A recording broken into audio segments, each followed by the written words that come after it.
में शांति और खुशियों का माहौल था। हर कोई ठाकुर भानु प्रताप की बेटी सीमा की शादी की तैयारियों में व्यस्त था। सीमा पढ़ी लिखी, खूबसूरत, संस्कारी और बहुत ही प्यारी लड़की थी। उसकी शादी का दिन नजदीक था और गांव वाले भी उसके लिए खुश थे। शादी का दिन आया, घर सज चुका था, बैंड बाजे की आवाजें गूंज रही थी, बारात आ चुकी थी, दूल्हा सज धज कर घोड़ी पर सवार था। हर तरफ उत्सव का माहौल था। जैसे ही फेरों का समय आया, सीमा को मंडप में बुलाया गया। सीमा को लेकर उसकी सहेलियां और महिलाएं मंडप की तरफ बढ़ने लगी। सीमा का चेहरा घूंघट से ढका हुआ था, सिर्फ उसकी आंखें दिखाई दे रही थी। जैसे वो मंडप के करीब पहुंची, अचानक बिजली चली गई और पूरा मंडप अंधेरे में डूब गया। अरे, ये क्या हो गया? ये बिजली कैसे चली गई? रामू, भिखू, जरा देखो तो ये अचानक बिजली को क्या हुआ है? जी मालिक, अभी देखता हूँ। रामू के बटन दबाते ही बिजली आ जाती है। क्या हुआ था? बिजली कैसे गई थी? पता नहीं ठाकुर साहब, किसी ने पीछे से बिजली बंद कर दी थी। चलो सीमा बेटी, फेरों का समय हो रहा है। ठकुराइन, हमारी बहू ने कब से घूंघट किया हुआ है। एक बार हम तो अपनी बहू की झलक देख ही सकते हैं ना। हमारी सीमा बहू दुल्हन के रूप में तैयार होकर कैसी लग रही है, ये देखने की बहुत इच्छा है। हाँ हाँ, क्यों नहीं। सीमा बेटी, अपना घूंघट उठा लो, तुम्हारी सासू माँ तुम्हें देखना चाहती है। सीमा घूंघट ऊपर नहीं कर रही थी। ठकुराइन को ये सब अजीब लगा। क्या हुआ सीमा बेटी, तुम्हारी सासू माँ कुछ कह रही है, घूंघट ऊपर करो। सीमा जब बात नहीं सुनती तो ठकुराइन खुद ही घूंघट हटा देती है। पर ये क्या, घूंघट में सीमा नहीं थी, कोई और लड़की थी। ये कौन है? घूंघट में से दुल्हन तो गायब है, ये तो कोई और लड़की है। धोखा, हमारे साथ धोखा हुआ है। तुम तो सीमा की सहेली बरखा हो ना, तुम यहाँ क्या कर रही हो? और तुमने ये शादी का जोड़ा और घूंघट क्यों लिया हुआ है? सीमा कहाँ है? ठकुराइन, ये सब मंगल सिंह ने किया है। सीमा को मंगल सिंह ले गया है। उसने जानबूझकर बिजली बंद कर दी ताकि वो सीमा को यहाँ से ले जाए। उसने मुझे जान से मारने की धमकी दी और मुझे दुल्हन के जोड़े में तैयार होने के लिए कहा। अगर मैं उसकी बात नहीं मानती तो वो मुझे जान से मार देता। क्या मंगल सिंह मेरी बेटी को उठा कर ले गया? मंगल सिंह की इतनी हिम्मत, उसकी दुश्मनी मुझसे थी, वो मेरी बेटी को कैसे ले जा सकता है? ठाकुर साहब, हम इस शादी के लिए अब हाँ नहीं कह सकते। हमारे घर की भी इज्जत है, हमें माफ कीजिए, हम बारात वापस ले जा रहे हैं। सीमा की बारात वापस चली जाती है। घर वाले और गांव वाले सीमा को ढूंढने लगे। ठाकुर भानु प्रताप की आंखों में आंसू थे। उसकी खुशी अचानक गम में बदल गई थी। मेरी बेटी को वापस ले आओ, मेरी बच्ची ना जाने किस साल में होगी। ठाकुर मंगल सिंह मेरी बेटी के साथ पता नहीं कैसा सुलूक कर रहा होगा। मेरी बच्ची को ले आओ जी।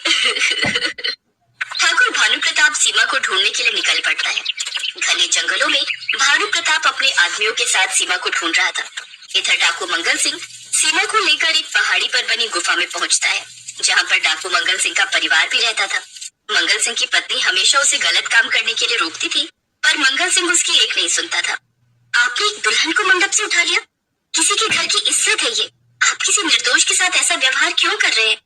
इस लड़की को इसके माता पिता के पास छोड़ाओ, ये किसी के घर की इज्जत है। नहीं, मैं इस लड़की को वापस नहीं भेजूंगा। इसके बाप से मेरी पुरानी दुश्मनी है। मेरे बापू से तुम्हारी क्या दुश्मनी है मंगल सिंह? तुम मुझे जाने दो, मेरी बारात आई हुई, आज मेरी शादी है, मैं किसी की दुल्हन बनने वाली हूँ। मेरी बहन, जो मेरे लिए मेरी माँ थी, जिसने मुझे माँ बापू के जाने के बाद पाल पोस कर बड़ा किया था, वो भी दुल्हन बनना चाहती थी।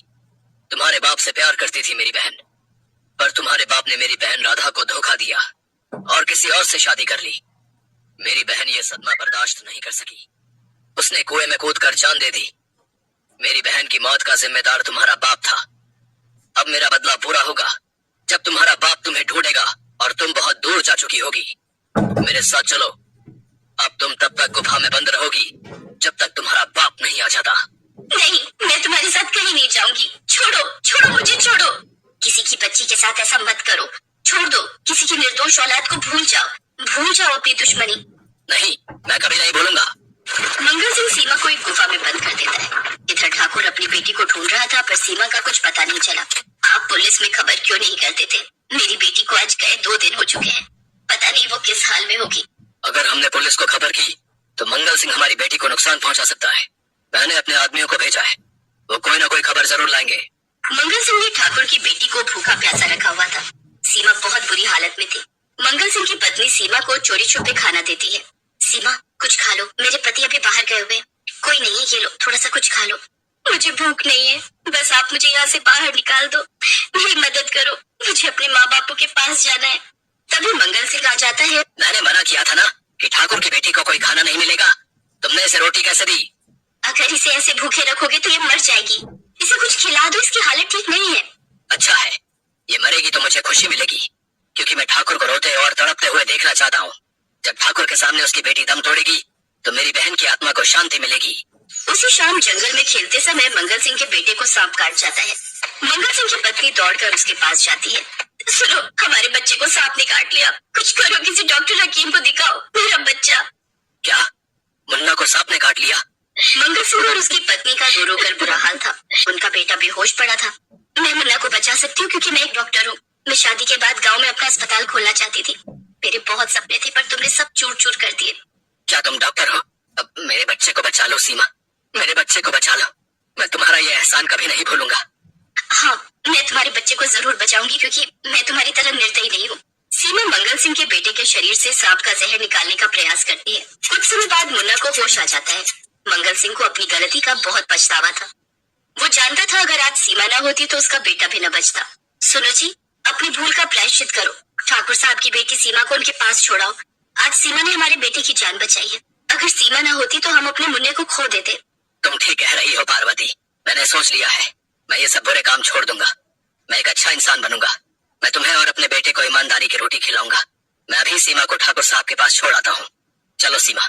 मंगल सिंह का डाकू बनने का बस एक ही मकसद था, ठाकुर से बदला लेना। पर आज सीमा ने मंगल सिंह के बेटे की जान बचाकर उसके ऊपर वो एहसान किया जिसका कोई मूल्य ही नहीं था। मंगल सिंह को अपनी गलती का एहसास होता है और वो ठाकुर की बेटी सीमा को उनके पास छोड़ देता है और वापस लौट आता है और ईमानदारी से जीने का फैसला करता है। इधर सीमा के ससुराल वालों को भी अपनी गलती का एहसास था। ठाकुर साहब, उस दिन गुस्से में आकर हम बारात वापस लेकर लौट गए थे, पर हमें इस बात का एहसास हुआ कि अगर ये सब हमारी बेटी के साथ होता और कोई हमारे घर से बारात वापस ले जाता तो हमारे ऊपर भी क्या बीतती। किसी के साथ कुछ भी हो सकता है। हम सीमा को अपनी बहू बनाना चाहते हैं। हे भगवान, आपका लाख लाख शुक्रिया। आपने मेरी बच्ची सीमा की रक्षा की और आज फिर से उसकी जिंदगी में खुशियां आई हैं। इसके लिए मैं आपको दिल से धन्यवाद कहता हूँ। और फिर सीमा की शादी का दिन आता है। सीमा एक बार फिर दुल्हन बनती है। खूब धूमधाम से सीमा की शादी होती है और डोली में बैठकर वो खुशी खुशी अपनी ससुराल विदा होती है।